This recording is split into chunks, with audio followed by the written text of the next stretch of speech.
All right, welcome back from lunch, everyone. We have with us Amanda. Julio, you're gonna spotlight me and Amanda. Yes, great. Hi, Amanda. Welcome. Hi, Alice. How are you? You must be exhausted. Quite the busy couple of days. It's been a busy couple of days, and I have Yeah. something something this evening face to face. I don't remember what it was, what it is, but I'm like, Yeah. wow, I'm doing that. I'm not exhausted right now, and I'm looking forward to the crash. Yeah, totally. The nervous system girl has to ask you about that. So, Thank you. So great. I love being cared for. yeah. So I'm going to introduce you to everyone. I think we'll probably have a few more people trickling in. We just had a 1 hour lunch break and people Great. diffuse. And Yeah, then, of course. and I think we send out a reminder to come back from lunch and it takes people a little bit of time. But let me introduce Amanda. Yes. And Julio says, yes, we did. We sent out a reminder. I figured. Okay. Ah, yeah. So Amanda Baudier. Is it Baudier? Or Yeah, is it? good job. Okay. I speak French, so but then Good. sometimes Yeah, people anglicize things and I get it totally wrong. totally. Okay. Yeah, yeah. So Amanda Baudier is an executive coach and spiritual teacher and the founder of Becoming with Amanda Baudier. She's a holistic executive coach and the founder of Becoming, a community platform for soul level healing. Graduate of Columbia University with 20 years of startup experience. That's a lot of startups. She's coached more than 100 founders since launching her practice in 2021. Amanda is certified in somatic experiencing, yoga therapy, shamanic Reiki, mindfulness-based stress reduction, meditation, and more. She weaves her business savvy with spiritual wisdom to help her clients and community live more empowered lives. After 21 years in New York City, she now resides in the Shawangunk, Close enough, sure. Shawangunk Mountains with her husband and two kids. And our interview is on the topic of embodied resistance, compassionate communication, and spiritual integrity. Welcome, welcome, welcome, Amanda. Thank you so much. I'm really happy to be here. Yeah, so tell us a little bit before I get into like theory, tell us a little bit about your journey. How did you get to where you are and Oh what are you man. up to? Yeah, I will obviously give the condensed version because we only have an hour. Just kidding. Um, my adult life and my professional life initially had two very distinct threads. One was healing and spirituality and yoga and somatics and trauma, uh, all in my spare time, free time. And then on the other side, Mm. building businesses, scaling businesses. I got in with a what is now a massive global hospitality company when I was 19, which is how I Cool. was able to have so much experience and time building businesses. And it really wasn't until about 4 years ago when I decided to go off on my own and really weave these two not competing narratives together, mainly because I spent so much time around people who were building businesses, really stretching their personal capacity in terms of what they were doing professionally and kind of losing their shit. Really getting into dysregulated states. I personally had experience with extreme burnout. And I realized that I could be of better service to the world and even to the business community by working in service of the individuals that were building and leading the businesses instead of serving the businesses themselves. So Hmm. my work nowadays, it kind of is, I won't say split, but I work with individuals who are primarily the founders and CEOs of small to medium-sized companies and startups. And then I also do group work, teaching, embodiment coaching, retreats, workshops, et cetera, et cetera. But it all feels a lot more cohesive than it once was. Yeah. And it once was well, it's interesting. I'm hearing a parallel to what I do, right? Where I went Mm. from doing activism to Yeah. coaching activists to Not burnout. Yeah. not burnout. Yeah. Yeah, Yeah. yeah, It's so needed. It's so needed because the work cannot exist in bodies that are not thriving. yeah. And that is takes a lot of devotion to actualize. It doesn't just happen, you Mm. know? Say more about that. Yeah, I often say to my entrepreneur clients, and this is actually true for activists as well, it's one of the hardest things that people choose to go through voluntarily. It will push you to your limits the way that a personal tragedy, a health crisis, like a disaster will. It really will stretch you in every way. It will push every button. It will reawaken every childhood trauma, every limiting belief. And people choose to do it, right? They sign up. I'm going to be an entrepreneur. I'm going to be an activist. And I don't think people always know, even though there is a lot of talk about burnout, compassion fatigue, in the zeitgeist these days. It's kind of like becoming a parent. People can tell you, oh, it's going to be this, it's going to be that. You don't know until you get into it. And so, what many entrepreneurs and what many activists find is that they're doing what they love. They're doing what they chose to do. They're doing something that matters. Why do I still feel like I can't get out of bed in the morning? Or my body is breaking down. I'm, losing my hair, literally. Or I can't go to bed at night, even Right. more Or I can't go likely. to bed Yeah. at night because I'm so wired. And so the amount of care, the amount of self-preservation that is required to go be of service to other people, it is exquisite. It is so absolutely unavoidable, and yet it is not baked into the day to day. So it has to be a choice, and you have to choose it Hmm. consistently over and over again. And for the most part, nobody is encouraging you or reminding you to do it unless you're like working with a coach, right? So you have to have that No. self-preservation instinct to do your practices, to take the rest, to regulate the system, all of that. And it's a lot. Well, and not just a self-preservation instinct, because the instinct will tell you, oh, safety comes from driving. Yeah, yeah, yeah, But the totally. self-preservation, critical thinking, and ability to switch from one mode to looking at the bigger picture. Yeah. And I would say for activists too, to understand that there is a tipping point at which you give too much and then it actually hurts you and your cause. And the movement. You want to give as much as you sustainably can, not as much as you possibly can. Possibly can. Then you hit a wall and everybody loses. And I was on the board of a charity for a while, and that happened to the founder, where she was really pushing to give 110%. And then Hmm. at a certain point, she had to take a sabbatical, and we stepped in and covered for her. But it was unfortunate. This was way before I started doing this work. Yeah. Otherwise, I maybe Yeah. could have Yeah. given her better tips. Yeah. No, when I was in, I've mentioned a few times, I was in the Occupy Wall Street movement, not in New York, but in Connecticut. And the first week of our encampment in Hartford, so many leaders left because so many people had Yeah. stepped into leadership. It was a leaderless Mhm. movement, but Yeah. so many people who are facilitating or making sure that we knew how to set up tents or talking to the press or organizing on the phone. So Yeah. many people who were doing a lot left, had to leave. Yeah. Yeah. And I, I don't know if this is a useful part of the story, but it's true. Some people started working against the movement, Yeah. not the Yeah. cause, but the organization, because they were justifying their own burnout by Yeah. wanting the rest of us to not stay.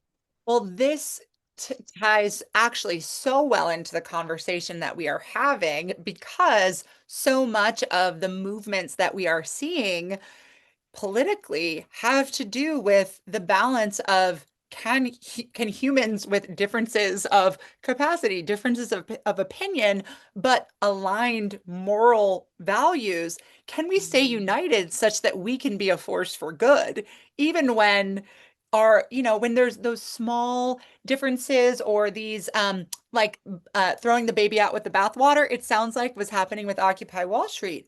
Um, just because the format of the particular protest that was organized was perhaps not as consciously curated to the, energetic capacity of the people attending, nothing to do with the movement, nothing at Mm-mm. all, you Nothing know? at all. Yeah. But when we find ourselves in a state that is past our breaking point, in a full fight, flight, freeze kind of situation, our first uh, our most, primal instinct is to lash out.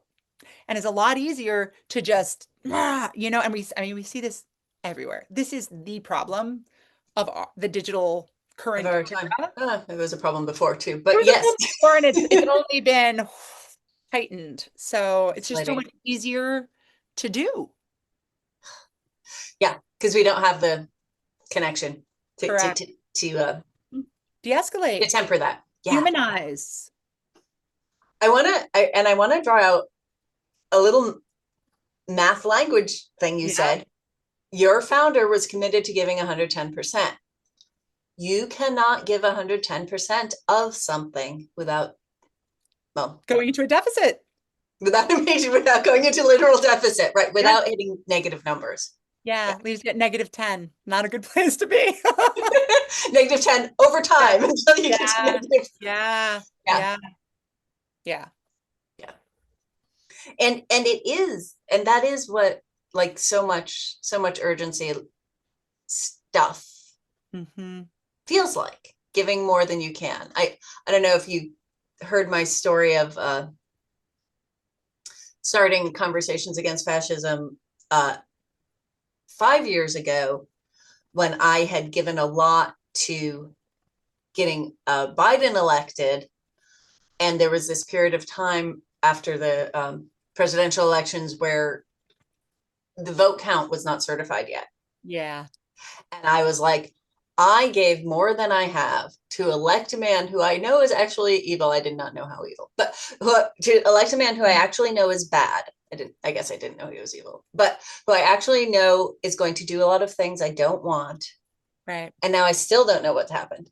And if I had given 85%, You could have gone to sleep that night. I wouldn't Yeah. be so Yeah. frazzly about it. Yeah. When we work ourselves to a point of resentment, that resentment will come out in all kinds of ways that we wouldn't, that we are not proud of, but that we could really very in that moment strongly justify. Because when you're Mm. past the breaking point, the wheels are off, right? You're not thinking with your frontal lobe, right? You can create a scenario in your head where every action is justified. You're right. You're in resentment mode. You've given enough, and it's them. It's not a me problem. It's a them problem. Well, also, you stub your toe and you go Yeah, crazy, right? Or somebody leaves a totally. dish out and you're like, Yeah, don't totally. you know what I've been doing? Yeah, yeah. And not to make this like woo-woo, the spiritual lady's going to come on and say something woo-woo, but something that I've been having a lot of conversations with people about because once again, I don't come from the traditional activist world. I don't, I don't necessarily have a lot of political impact. I choose to believe that everything that we do has a ripple effect. And so that scream that comes out to to the person that left the dish out, that impacts how they're going to show up and behave. Every interaction, we want to be as cur and curated is the wrong word. We want to be as Intentional. present Mm. in every interaction that we have because you never know what interaction is going to be the one that actually makes a difference. Is it when I'm speaking on a stage, or is it a conversation I have with one person in the line at pickup at school? Who knows what that person's going to do with that piece of presence, that piece of information that they're going to then take, and we just don't know. We don't know what the butterfly effect is actually doing. And in a Mm. time when there is so much horrible stuff happening, it gives me a lot of comfort to believe that, you know what? I only said this to one person, but at least I said it, right? I Oh, put it yeah. out there. And you didn't allude to the woo part. Mhm. Right? You said butterfly effect. You didn't even say karma. Okay, okay. But Yeah, yeah, yeah. it's okay. I'm a grounded woo girl. I'm a grounded woo girl. I believe in karma. That's kind of where I was going with that. Yeah. Yeah. And yeah, Yeah. non-adjacent cause and effect is kind of Correct. what I heard underneath. Yeah. So Yeah. I have a story. It's a very it's a such low level advocacy. It's not even activism. But when I lived in Hartford, uh, old city, all the houses were from around. Mine was from 1920s. Others were older.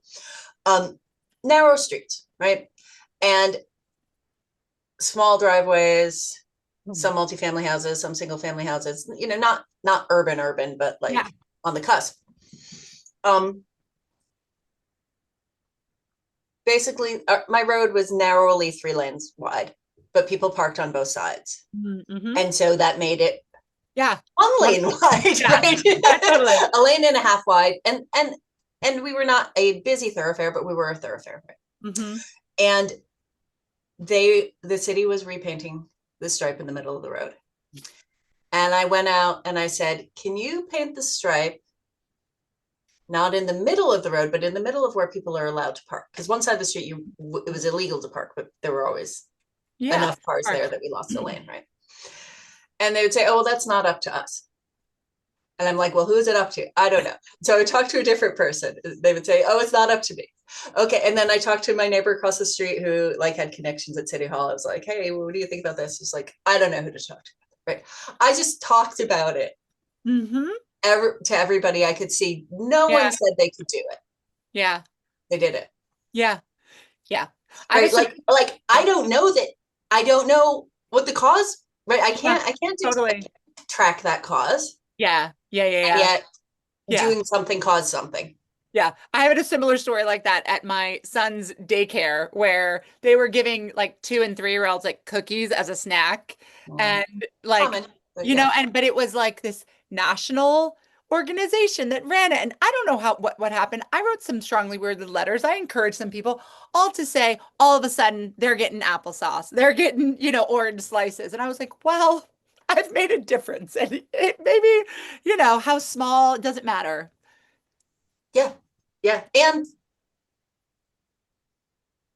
And we have to assume that somewhere the when the small actions we're taking on big issues are also moving Yes. things. Yeah, Yeah. absolutely. Yeah. Yeah. All right. Let's go to the planned questions. Yay. Yeah. How do you see spirituality playing a role in fighting fascism? Whew. Well, the first thing that I think about here is how what fuels fascism to begin with, which in my mind is like the opposite of spirituality, the opposite of presence, the opposite of connection. It's fear, it's despair, it's hopelessness. And from that place, we see like Christian nationalism and this real clannish us versus them mentality arising. And so when I think of true, and I hesitate to use words like true spirituality, but when I think of spirituality, I think of compassion. I think of inclusivity. I think of even some of the words of Jesus that were actually his words, not the Yeah, sort yeah. of I actually talked modern, about this earlier today. Yeah. the Yeah. modern white nationalist conception of what, the Bible says. And um, when people are, we talked about when people are past a breaking point, right? And I think most people in the country on every side of the aisle are past a breaking point because of we can't afford to live. We have no health care. There's all kinds of problems with the climate. There's a perception of crime, whether that is manufactured or otherwise. And so when people are in that state, they can be more easily persuaded to believe things that make them feel like they are aligned with a power structure, like they and their social class or their race or their geographic region are more protected because they've aligned with this ideology. There is a sense of capitalizing on that fear and on that anger. And so spirituality in its kind of most bold endeavor is world making. Can we create a world where meta meditation, loving kindness meditation, may they be happy, may they be safe, may we be free and connected, where this ideology actually kind of takes a little bit of root and you start to see, oh, okay, there's a different worldview here. This worldview and this worldview over here of we got to get rid of the enemy. We got to, stomp down the other. They stand in very stark contrast to each other. And so this other world, if we can make it appealing and powerful and inspiring in the way that people like Nelson Mandela, Martin Luther King, right? these charismatic leaders who were able to inspire movements with the exact polar opposite language of what Trump is saying. Like, this is the power of spiritual movements. And I Mhm. think that we, like, we've, I don't want to say we've gotten too soft, but I think a lot of the spiritual leaders have forgotten the power and the potency, the world-making potential. Once again, as a spiritual lady, I really believe in the concept of inherent goodness, that there is a desire for love and connection inside everyone, even the Mhm. most traumatized, distorted, hate-spewing person. Um, but that is a light that needs to get turned on and it needs to get stoked. Just like the frickin', pyrotechnics popping off the stage at that spectacle of which we will not speak, right? We need to Which start fortunately I don't know anything about, so I'm lucky. a bit. No clue what you're talking about. We I actually don't know what you're talking about, so don't tell me. Oh, okay. I don't okay. Okay, fine. Don't tell me. I don't need to know. Stoking this fire that I believe exists within all of us for connection, for love, for oneness, and also reminding people that hope is just as powerful as fear. It's a lot Mm, easier to capitalize on fear, but when you can create, like when I coach entrepreneurs and they're like, how do I get my team to be as excited as I am? I'm like, well, they need to know what's in your head. They need to see the future. You need to tell, what are we building? Where are we going? What does this look like? Not just for me, but for you. hmm. And, you know, if I had to pick one politician to align with, it would be Bernie Sanders, because I think, his viewpoints most strongly align with mine. I think where he could be a little bit more Effective. persuasive Yeah. is just a little bit more inspiration and hope. And I think that's like not really in his personality and in his character, perhaps. Um, but like add a little bit of that light behind the eyes to a Bernie policy Platform. plan. I'll vote for him at 85. I'm sorry. Give him a young VP with some charisma. I'll vote for him all the day. But yes, I think that spirituality has a potential to create an alternative world that we can believe in and that we can get behind, that is not this garbage can world that they're, currently shoving down our throats. Yeah. Okay. Very clear. And I want to react to a couple things. Yeah. There was a lot in there. The first thing was when you were saying that boy, let's see if I can remember what you said because I'm just remembering my reframe. But that people who are facing deprivation and stress are gonna look are gonna look for strength to align themselves with, are gonna look for their group to be Yeah. the protected group. And what I'm hearing in there is a mentality of scarcity. There's Correct. not enough safety to go around, so I want to get I want to get mine.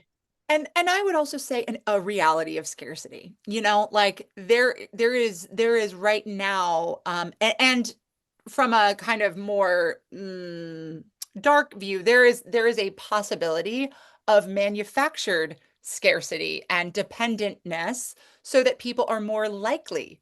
When you're hungry, you go line up behind who's going to give you food. And that's not a mentality, that's a reality. And, my father is from one of those, he's a son of a coal miner, grew up in one of those towns in Pennsylvania where when he was growing up, it was populated and there were, the mom I could lived in stay one of those home. towns. Yeah, he's from Johnstown, PA. I don't know how far away that Yeah, is from you. I lived in North Braddock, so I think that's Okay. like an hour and a half away. Yeah. Yeah. Um, but like nobody was rich, but people had enough, right? And you Mm-hmm, hear that mm-hmm, people had enough. mm-hmm. Now you go there and it is a ghost town. They can't fill their high school, right? They used to have I mean, my dad played football at Penn State. They used to have a world-class football team.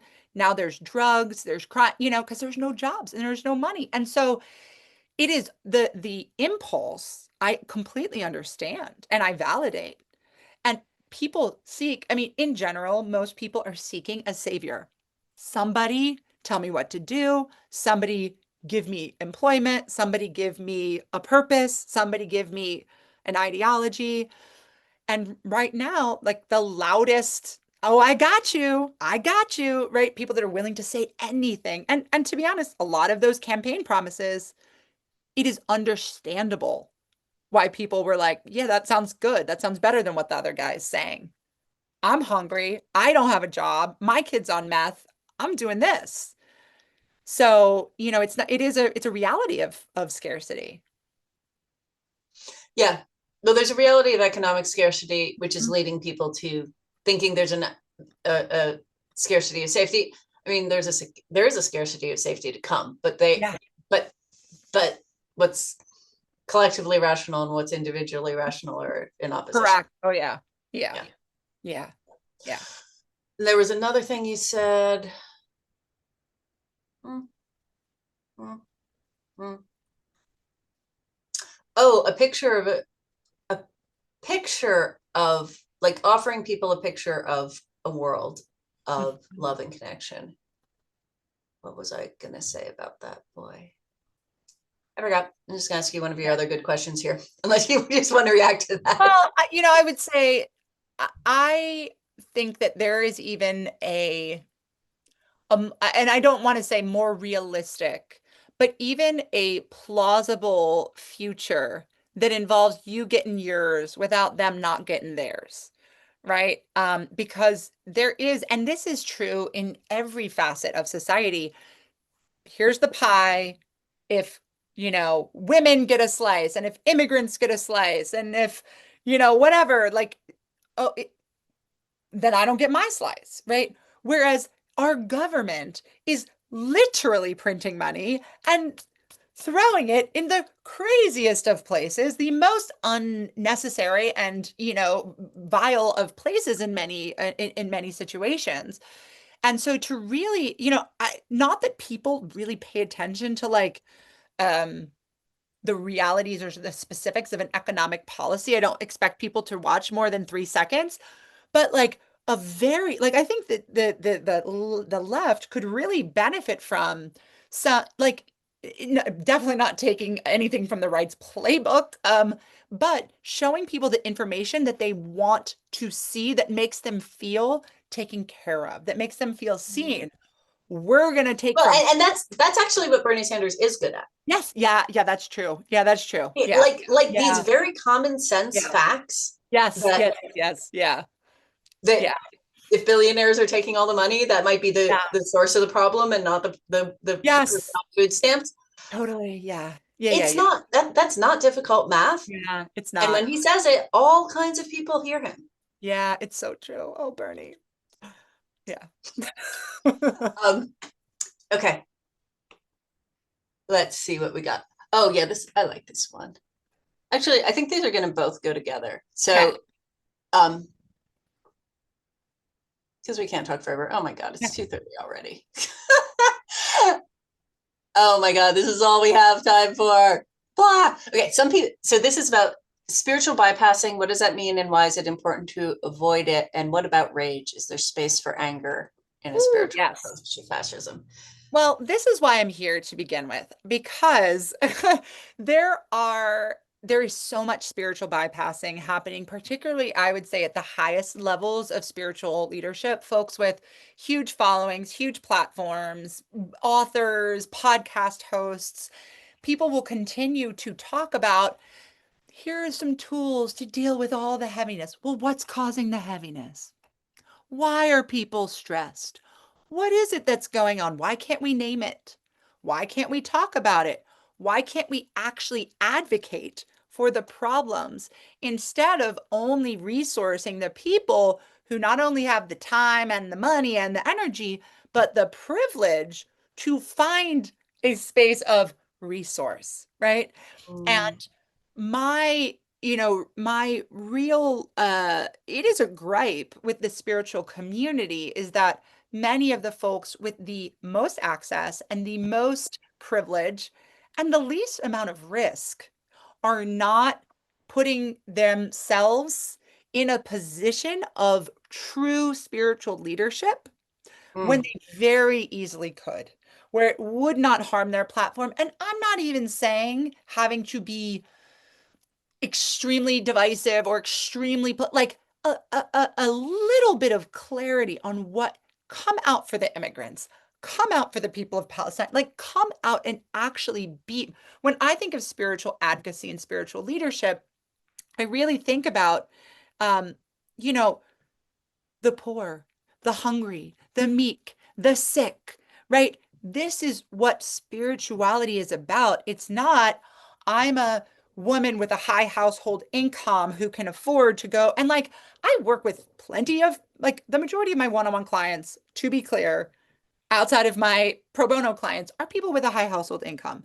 It is not that I'm saying, throw out your business and go, but if you have a platform, instead of just dancing around and, love and lighting around real issues, talk about them. Actually be a voice. And what it's really opened up for me, and this is like not a surprise, but many of the people who position themselves as spiritual elders, as wise people, they're not actually that spiritual and they're not actually that wise. Because if they were, they would have words to provide support, solace, tools, references for what people are actually dealing with, right? Like I grew up Catholic. I have a friend who is a pastor of a church. People go talk to the priest when someone is dying. People go talk to the priest when their son is on the streets addicted to drugs, or their spouse just cheated on them, or they realize they're gay and they're afraid to tell people. People need spiritual leadership to deal with what's actually What's wrong, happening? individually and at a societal level, not just fluff. And we are really, spirituality has become so popular. It could be great. It could be really, really great, you know? And when I see these like Christian nationalist leaders rising to this level of devotion, devotee worship, and people are like, in altered states of consciousness following these leaders, I see what would be possible. And I don't want to like call specific people out, but for like people like Jay Shetty or people like, like these big spiritual teachers that have millions and millions of followers, they could be using that access to create real change in the world. And instead, they're watching their paycheck, they're watching their follower count, and it's disappointing. And so like my rage, right? Like I have rage about this. It has encouraged me to talk about things, not because necessarily I think I'm the best equipped to talk about them, but because other people aren't. I Aren't. see a vacuum for embodied, enraged spiritual leadership, white ladies who are willing to talk about white supremacy. Where y'all at? And I know like I'm preaching to the choir here, which is You wonderful, never know. potentially. But in the spiritual community, and I would say particularly in the white spiritual community, we might get around to talking about her, but I recently did a training with Joanna Macy, and the co-teacher is an Iranian woman, and she's very upfront talking about white workshop culture, right? Where we're all talking about these things and, oh, what's going on with people of color? What's going on with immigrants? And how, like, we really need to move things out of the talking phase and into the whatever the next phase is, whether it's advocacy, whether it's action, whether it's teaching others. And so I I think there's the couple things that the rage is what propels action, right? The other piece is it shows people who are actually being oppressed, and not that we all aren't. We all are, but to much Mhm. varying degrees. It shows them that there actually are people that care, that they're not alone, that they can find a degree of Yeah. safety within a community that feels perhaps increasingly unsafe. And I just that is our responsibility as humans, but particularly as people who dare to use the word spiritual. Otherwise, it loses all of its meaning. Wow, wow, wow. Um, so much, so much, so much, so good. The conversation is so good. Um, I think I'm going to say one little thing, and then I think we're going to get your hear about your free gift, and then we're going to see what Yeah. people here Great. want to talk about. Cool. So, when you were saying, you don't have to be super polarizing to just bring forth, Hmm. oh, wait, there's two things I want to say. To bring forth the spiritual relevance of things that are happening in the world. I'm thinking of actually Miss Rachel. Yeah. And for people who don't have young children, I didn't know anything about her because I Hmm. ignore popular culture, so I missed whatever this Yeah. terrible thing happening is. Yeah. But she came out for the children of Palestine, the children of Gaza, in a very non-political way. Yeah. It's just, I love children, and these children are suffering. I love Hmm. children, and these children are suffering. I care about Yeah. kids. I care about all kids. I hope you'll care about all kids. Look, here's this adorable Palestinian kid. Isn't she Yeah. cute? I hope she lives. Yeah. And so that's not like even being someone like Jesus who's extremely political. Yes. And that was what I was going to say about rage, right? Yeah. Is Yeah. he overturned the money tables in the, which actually Correct. is literally the thing you're talking about, right? Correct. Yeah. Over commercializing Yeah. spirituality Yes. Yes. enraged him. Yeah. And Yeah. he turned over the money changing tables in the Yeah. temple. I mean, like, Yeah. I know nothing about Christianity, but I know the big stories. Yeah. And yeah, to be a spiritual leader sometimes means taking a stand. It does. And what the reason why I even say that is because I teach from a nervous system lens, I'm always encouraging people to do things in a titrated way, which is the way that you can handle it, receive whatever backlash or whatever, and not be forced into a retreat. I would love for people to get really loud and really outspoken and quite polarizing. But when I look at people that are my peers, and I'm going to tell you, I am actually shocked how few of my peers say a peep about anything. And I know it's because of who they're in doing brand deals with, who's their publisher, who's this, who's that. And we all have different paths that we walk. Um, I didn't actually think that I was a very outspoken person. And then all of a sudden I was like, oh wait, I'm the only person saying anything. I guess I'm outspoken. And then I realized, well, when there is a vacuum, my like I know that when there's a I say this to my clients about companies, when there's a leadership vacuum, someone will rise in and fill it. Mm. There is a vacuum right now. And so, with whatever amount of influence, platform, people, community we have, like I was joking with my husband, I'm like, I'm gonna have to fucking run for office one of these days. Like I honestly like I can't, I'm not going to right now. I have two little kids, but I'm Yeah. gonna get pushed to the point where my name is gonna be on a ballot somewhere because I'm just fed up. I'm just fed up. I know that I have integrity. And I might not know as much about other people on economic policy, but guess what? They're doing awful. They're making awful choices. Even with a political science degree, they're still making horrible choices.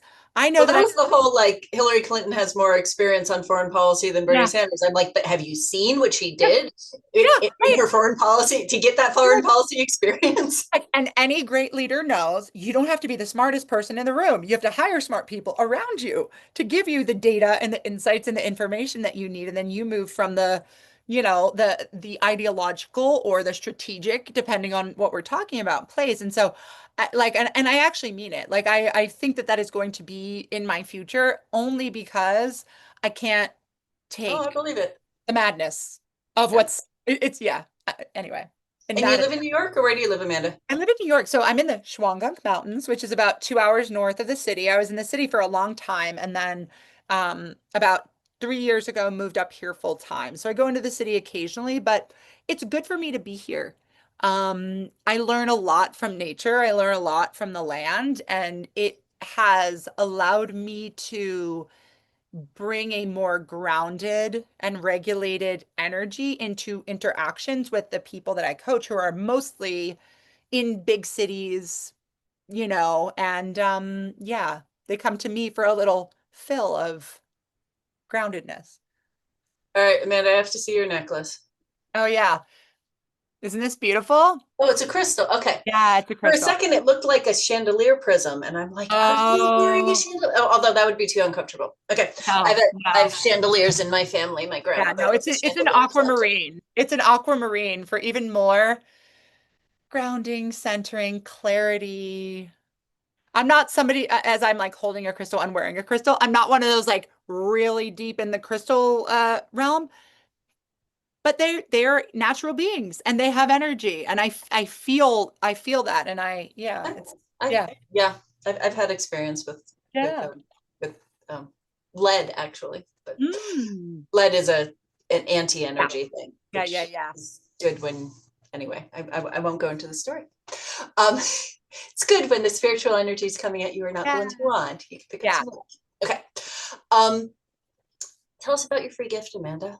Yay. Okay. So we didn't really get to talk about Joanna Macy, which is fine. One of Yeah. my greatest teachers, because my free gift is very related to the work of Joanna Macy. So she, if you don't know, is an eco-spiritual Buddhist teacher who actually passed away very recently, I believe in July or early August.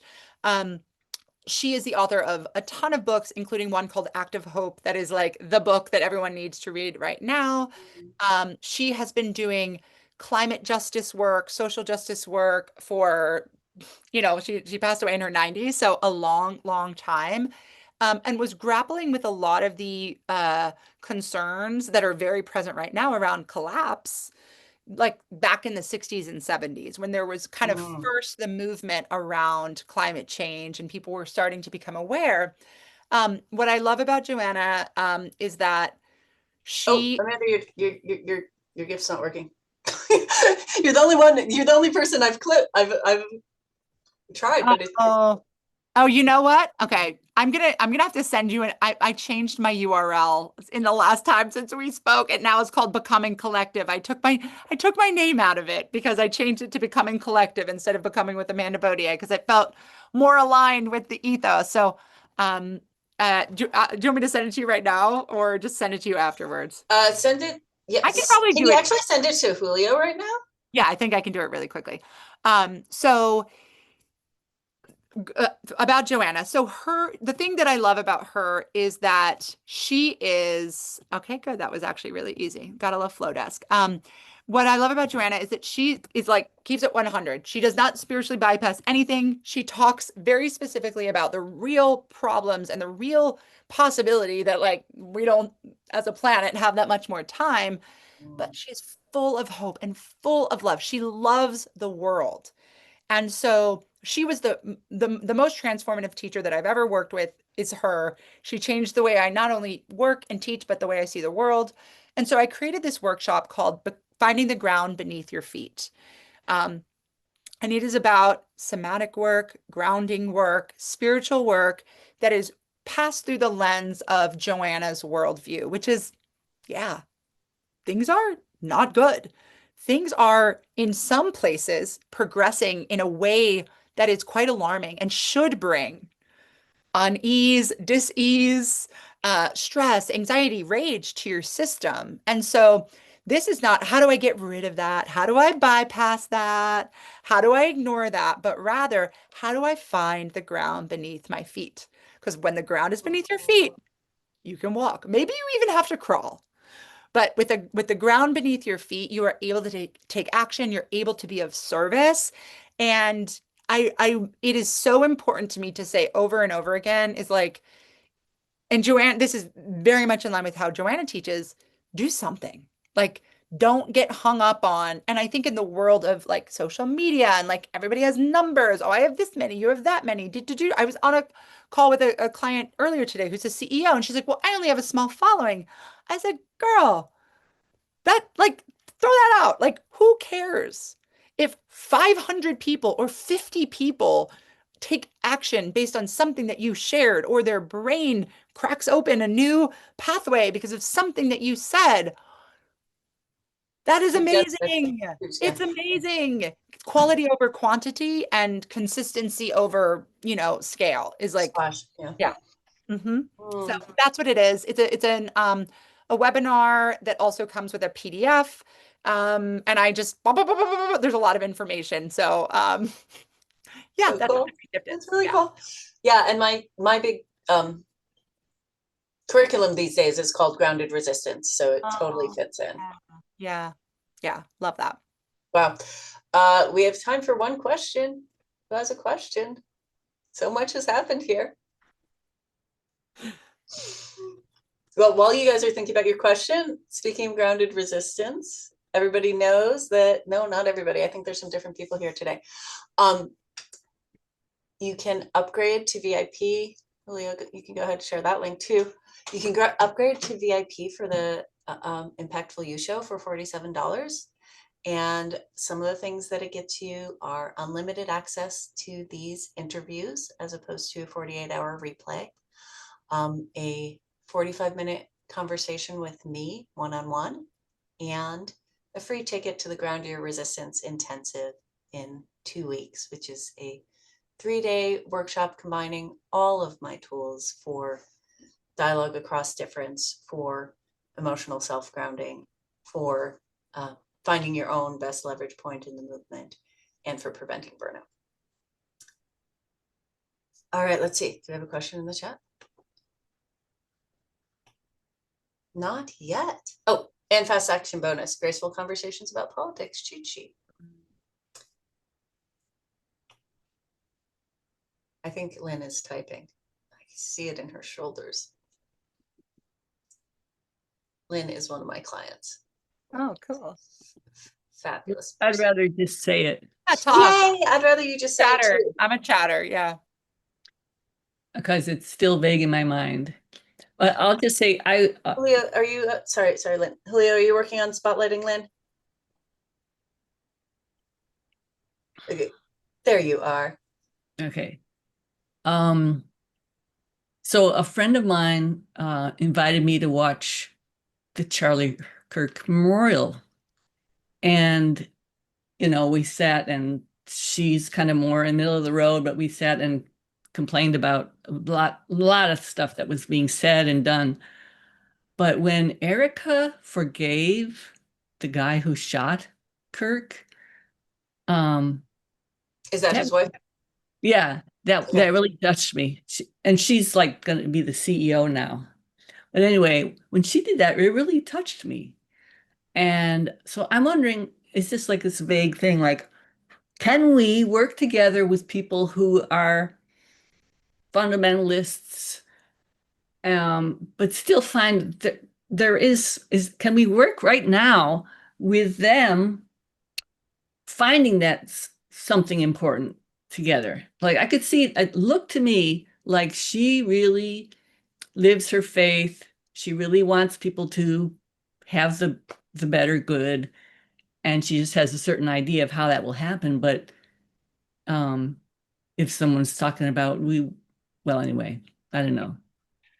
Yeah, I mean, I can get my perspective on this that passes through my own lens of how I see things in the world. And there is a real both and when people and I live in a very purple area, so I have a lot of close contact and relationality with folks who have very far right views, very different than mine. My husband's also from New Orleans, so lots of, very far right views, very different than mine. And I spoke of the inherent goodness that I believe that is in everyone, that there is that, I don't want to say that because someone has a certain set of views that they are, and we shouldn't write people off as, if you can think that, then you must be 100% evil, 100% bad. And I think that that speaks to the spark of humanity in you to see that in her, in spite of all the other things. And as a very strong caveat, there is an inherent uh, lack of uh, spirituality in anything that is supremacist in nature. White supremacy, Christian supremacy. I would have to go into, like, I don't know enough about Erica. I know enough about that movement. I don't know enough about her to speak for her. but any movement that believes that that salvation and faith and hope and love and feeding the poor should only go to people of a certain race or people of a certain ethnicity or people that are here legally. Um, there's inherent disconnect there. And so in terms of can we work with them, I think the answer has to be yes, because we don't have a choice. But what I see happening often is that the left giving a lot of grace and credit and credence, whereas the right has given is not doing the same thing.